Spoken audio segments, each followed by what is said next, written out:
Hello and welcome to LearnDoBecome Radio. My name is Aaliyah Clausen and I'm one of the team members here at LearnDoBecome. And today's podcast is titled Less Stress, More Joy, The Power of Early Holiday Planning. Now, if you're thinking this podcast is coming out in October, this seems really early to start holiday planning.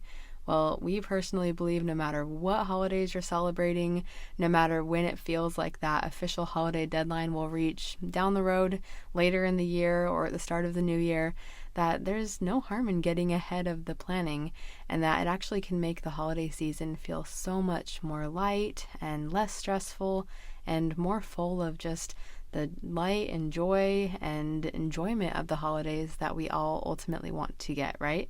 So that's what we're going to be talking about today. We have a holiday planning workshop. It's totally free. It's a really fun little mini course that April and our team put together. There's little audios, there's pictures, there's worksheets, there's examples showing you exactly how April and Eric, those are also my parents, how they are able to use this process to break up their holiday planning in October and then slowly give themselves little bite-sized pieces to complete as the months go on, which then leads to a really beautiful, fun, meaningful, connective holiday experience that doesn't have to feel overwhelming or like a lot of pressure or a lot of last-minute deadlines. So the link to that I'll do here at the beginning and at the end, but to find the holiday workshop, it is LearnDoBecome.com/holiday, and we'll send that right to your email. And then if you want to see the show notes for this episode, all you have to do is go to LearnDoBecome.com/episode 259. And I just have a little write-up here and some links that might be helpful. And I also want to give a shout out for our Arise topic of the month. Arise is our membership here at LearnDoBecome, and we have a fun monthly topic with a live call with April and Eric and some awesome implementation resources. Every month there's a different topic, and this month's topic is called the Hands-On Stress-Free Holiday Planning Workshop. And I'll talk a little bit more about this towards the end of the podcast, but we have a 60-day free trial of the membership. So if you want to come in, look at all the resources before the live call that's happening in mid-October, you're welcome to come in and join us for the 60-day free trial and not only get the totally free holiday planning workshop that I mentioned previously, but also get some really fun hands-on training, workshop style, with hundreds of other awesome LearnDoBecome community members. We call them Arisers because they're in our Arise membership. So without further ado, I'm going to go into the bulk of the podcast, and it'll be a little bit of an introduction from me. And then I'm actually going to be using the audio from a YouTube video that April recorded called Simple, Fun Ways to Plan the Holidays. And again, all that's linked on the show notes page if you want to watch it, if you're a more visual person. But I thought it might be fun to bring the audio from that great video here into the podcast. So without further ado, I personally have fond memories of my childhood and our family holiday planning sessions. We would sit around the table together, usually in October, pretty early and far from the main holidays we were celebrating.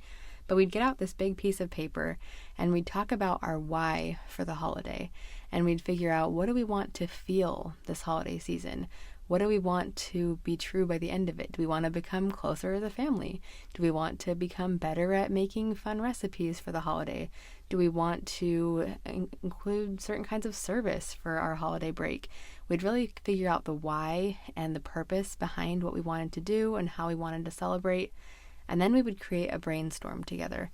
And this was always the fun part. We'd get out the markers, we'd start writing down all the different things we wanted to do, and then we would create a plan. We'd section it out from October, November, December, and even January if we had a longer break or some of the holidays or birthdays we were going to be celebrating then. And we'd figure out, okay, based on that brainstorm, what can we then make happen right now, this month? Should we start preparing for family pictures now? Should we start trying to plan some activities with friends right now or next month to see if they're available or if they're going to be in town? stuff like that. And I feel like just having that as a child and giving me that framework for the holiday set me up so well for using this same process as an adult, because I just went in thinking holidays aren't stressful. You don't have to be stressed by them. And of course, every family has different traditions and preferences and things like that. Our family does fall on the more simple ways of celebrating holidays, I will say. We're not super huge on like locking in every single tradition every year. We're pretty flexible. And I wanted to share the audio now from what April, my mom, said in her YouTube video, talking about this process and how it totally simplified and transformed the way that we celebrate holidays in our family. So I hope you enjoy hearing this in her words. I've spoken about David Allen's natural planning model in previous videos, and today we're applying it to the holidays. Essentially, it's things like looking at the purpose and principles, outcome visioning, brainstorming, organizing, and identifying next actions. So we're going to show you how we go from big picture to small picture and how it can just feel really light and easy, and you can create holidays that you actually look forward to, and you're not just trying to get through the holidays. Okay, no more getting through the holidays. We're going to enjoy the process. The first thing we want to look at are the purpose and the principles and that outcome vision. Why are we doing this and what do we want? This is really important for me personally with the holidays because I don't want the focus to be on stuff and just a bunch of sugar. I want the focus to be on my personal meaning of the holidays and celebrating and having it be something that's really spiritual and uplifting and meaningful for me and my family. So first, being able to actually write that down and then think about the why. There is a lot of fun. I love sharing my love with neighbors and friends, and I love going to events, and I love being thoughtful, but I don't want to be flustered, exhausted, overwhelmed, in debt, feeling like I'm totally depleted by the end of the holidays. And I used to feel more that way, and this has changed everything. So taking some time to just write out your why is really, really important. And if you can do this along with a spouse or your family or those who are going to be celebrating with you, that's even better. As you're thinking about the why, we combine this step with outcome visioning, asking the question, if the holiday season were wildly successful, what would it look like? What would be true by the end of the season? And so if you actually answer that question and you feel like you're creating the future you want, and now you're going to architect your holidays to become that, it's going to make a big difference from the start. The brainstorming process is probably the most fun. You're not going to stop there because it might feel a little overwhelming initially, but all you really need to do is just get out a sheet of paper or a poster or something, and then you're going to write down the main categories that you need to plan. So I'll just share some categories that worked for our family, and then we can just move forward from there. So it's things like service, home activities, a card you may want to send, outside activities, gifts for your immediate family, gifts for extended family, or maybe friends, neighbors, decor, food, travel. And your categories might change depending on your neighborhood, your extended network, maybe your job, where you're living, your income level. So it might, adjust throughout your life, but the point is that you want to just have categories that when you look at it, you say, okay, this is what I'm planning, and this gives some kind of a border so the holidays don't explode. Once you've completed your whole brainstorm and you feel really good about it, this next step is going to help your mind to feel so much calmer, because that brainstorm might feel really overwhelming because you're seeing all of these projects and sub-projects and events and activities all at once, and you might feel like, oh, this is just way, way too much. So yes, you might want to pare some of that down. But the next part is you just look at the calendar and look what you have ahead of you. And you might say, like if you're hopefully doing this planning earlier than later, you could say, okay, in the next week, here are the projects or sub-projects I can work on.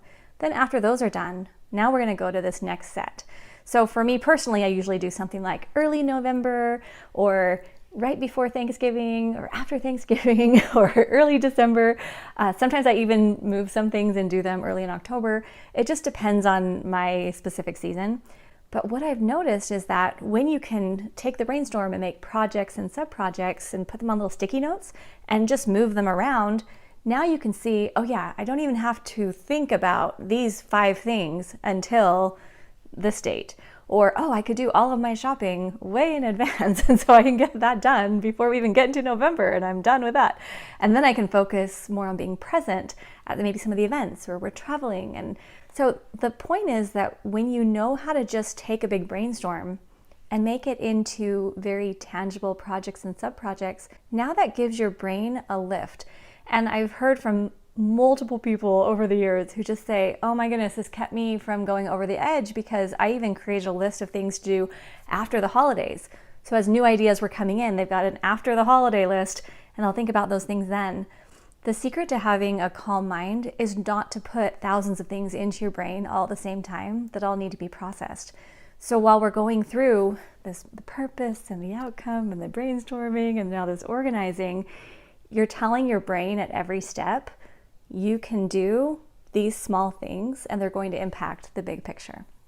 And then finally, once you've done all of that planning and thinking, we're going to be talking about our current projects and our next actions. We want to have a current projects list for every month, 1 project to 8 projects that we're focusing on for the month. So when you're in the holidays, this is where you want to have those incorporated into your projects.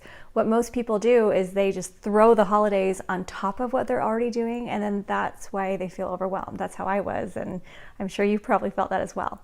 So if you have on your current projects list some things that you're doing personally for your family and then for professional or volunteer work, you're going to incorporate some of those holiday projects, which might be, oh, we're going to plan a big event, or I'm going to get this card out, or something like that. So the projects list will help you recognize you can only do so much at a time. Don't overwhelm yourself, and just keep it fairly simple. If you find you have 80 holiday projects, you probably either need to pare them down and just have a few, or get some help so that you're not doing all of it yourself. Along with current projects, we have a next actions list, which is just that simple list organized by context, where we are when we're getting those tasks done. So when you can have tasks organized by home, phone calls, computer, errands to discuss, you can bring in those little one-off tasks that need to be done. Again, keeping the list really, really small. What I find with most of the people who work with me here at LearnDoBecome, when they see my lists, they say, wow, your lists are really short. They're really small. And that's because if I could boil down one of the main lessons I've learned over decades of productivity experience, small lists get done. And when you have everything organized in a way where the most important things are on your lists and everything else is waiting, prepared for you when it's time to address them, you're going to feel just this wonderful lift. And that's what I want you to experience as you're organizing your holidays.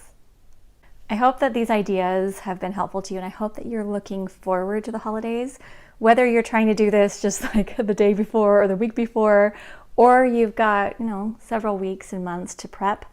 I just want you to feel that there's the possibility of creating joyful moments. And you can take any budget, any circumstance, anything that's going on in your life, and apply what we talked about today to that. Holidays don't have to be big and fancy and expensive and complicated and stressful. They can feel really purposeful and joyful and meaningful. For me, I want this to be a time of connection with the people I love, with God, and being able to prepare for the next year. All right, wasn't that great? I love this process so much, and I've personally been using this with my husband for the last 3 years, ever since we've been married. And it does seem kind of early to start brainstorming, but really when it comes down to it, I found that when we're on the same page about our vision for the holiday season, when we're on the same page about extended family plans and our budget and every other important factor that we need to consider, that just helps us feel so excited for the coming months with the holiday season and not feeling like this big sense of dread or anticipation is on us. And of course, having a holiday plan doesn't mean we're giving ourselves a rigid schedule or a list of things that we have to check off and complete. We actually keep it really flexible and really easy because there are a lot of unexpected things that can pop up during the holiday season. Maybe someone gets sick, or maybe something else happens, or it's a busier season than usual for school or work or family. It all changes, and it's really nice to know that there is flexibility that's made possible when we can give ourselves this room to brainstorm and figure out our expectations ahead of time and really reduce the pressure that's on ourselves. I'll give 2 examples of this. 2 years ago when I was pregnant with our son, I was really sick and I was like, I don't want to decorate for Christmas. That's what we celebrate. And I was like, I love Christmas. I love the holiday season, but I am so sick. I don't want to decorate personally. And my husband was having a lot of stuff at school. It was his busy finals and all the stuff going on. And so we just decided we're going to have the tiniest little tree, like one of those really tiny ones. We borrowed it from his family. We didn't even get out our own decorations. We just said, this year is not our year for big decorations and doing all that. We're going to keep it simple, but we're still going to find ways to make our holiday meaningful. We are still able to do some things with family. We were going to, we had a few projects that we wanted to complete around the house. And we said, you know what, that will be a great way for us to celebrate the holidays, is to really simplify. And instead of worrying about hosting a big Christmas party or going to all these different community events or places, we can do some of those, but then we can also prioritize rest and time at home. And it was super nice to know that I didn't need to go a bunch of places being sick and pregnant. And then the next year, when we had our 6-month-old, we were both exhausted. He was still in school. I was home with our son and working. And so we were just tired, and we decided we're going to prioritize rest again. And that doesn't mean that we hate celebrating the holidays. It doesn't mean that we didn't have fun or have a good time. Again, we still found ways to make it meaningful, but we really prioritized our needs, and we didn't try to burn ourselves out going to every party or every activity or trying to cross off 100 different things on our holiday bucket list. We just decided, we know what our vision for this holiday season is, and that's what we're going to stick to. And I love that so much, because every season of life is going to bring those different moments of maybe needing more rest one year, or maybe someone's sick, maybe there's a hard time in the family, or on the flip side, maybe things are going perfectly for the holiday season and there's extra budget to do extra service or go on a meaningful trip, something like that. So I love that there's room for both, or the whole side of the spectrum, not just both, everything good, bad, in the middle.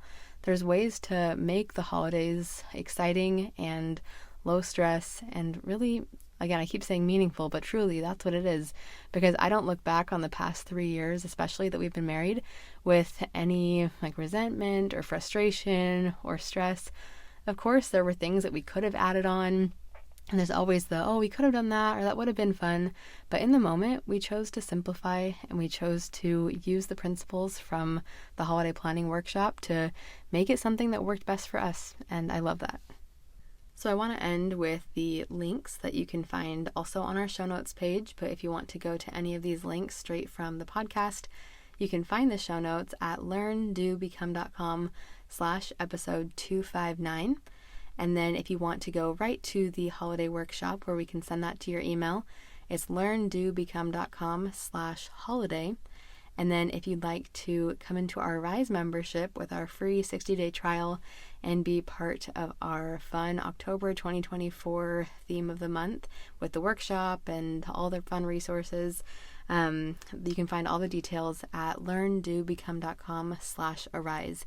And I wanted to read our little excerpt that we're sharing on social media all about this month's topic. We wrote, "Get ready to easily transform your holiday experience, create incredible memories, and eliminate the stress with this fun Arise workshop. This year, we're breaking free from the exhausting patterns of procrastination, indecision, and jam-packed schedules, replacing those with advanced planning, wisdom, and simplicity. How would it feel to get to your holiday hopes and dreams organized now so you can actually enjoy the season and end the year refreshed? This isn't just a class, it's a chance for you to take care of your future self and make decisions early with tons of friends and support, so you can truly find joy in the holiday season, feeling relaxed and energized. Can't wait to see you there." So we hope that you are able to come and join us. We have, if you're not able to make it to the live call with April and Eric when they do the whole workshop on holiday planning, we record everything, we keep it in the members area, and it's a super fun way to connect with a lot of other people with similar ideas and similar hopes for the holiday planning. It's super fun. We did this a couple years ago, a similar topic, and it was just awesome to see everyone's different ideas and brainstorms and all the different aha moments that came from this. So again, you can join us in Arise at LearnDoBecome.com/arise for your 60-day free trial. And we hope this podcast was helpful for you, and we hope that you enjoy going through this holiday planning workshop with either friends or family or other loved ones, because it really will make the holiday season feel so much lighter, and we hope that it's the best one yet for you. So thanks so much for joining us, and we'll see you next time on Learn, Do, Become Radio.